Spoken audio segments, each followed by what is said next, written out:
Tem sido muito recorrente as pessoas se referenciarem a parâmetros internacionais, as recomendações da Organização Mundial de Saúde, da OMS, e eu também ouvi hoje, com a saída do ministro Taishi, alguns meios falando de que possivelmente o presidente não vai encontrar um ministro que queira ir contra as recomendações da OMS.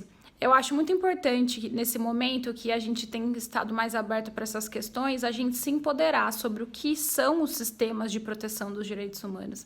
Então, eu trouxe aqui para vocês de maneira muito simplória, mas só para tentar ficar mais visual. A gente tem, quando a gente fala em sistemas de proteção, o Brasil, né? Então a gente tem a legislação brasileira, a Constituição Federal, nós temos padrões internos nacionais, mas o Brasil está inserido em mais 2 sistemas de proteção. Então, um sistema global, que é a Organização das Nações Unidas, e nesse caso são 193 países membros, e o Brasil é um deles, onde a OMS está inserida, mas também a gente tem o Sistema Interamericano de Direitos Humanos, que é aqui na região, como o próprio sistema diz, interamericano. Então, são dos estados vinculados à OEA.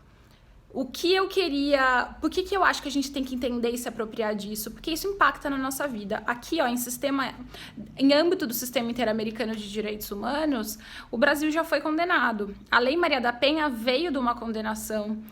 Fora isso, a audiência de custódia. A audiência de custódia é aquele primeiro momento que o preso se apresenta para o juiz. Ela também veio de uma falência do Estado brasileiro, as condições péssimas do presídio, as pessoas ficavam presas provisoriamente, preventivamente, sem o juiz nem ter ouvido. Então, também veio de uma recomendação ao Estado brasileiro. Uma outra questão, nome social.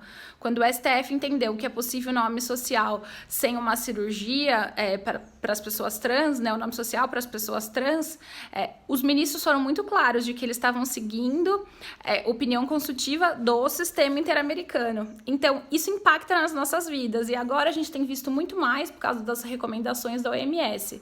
Por que a gente tem que entender isso tudo? Porque nos impacta e porque a gente tem que se empoderar dessas discussões. Então, é um pouco nessa linha. E também para a gente entender que, do mesmo modo que a gente quer os parâmetros mais protetivos, os estados estão indo contra as recomendações do presidente.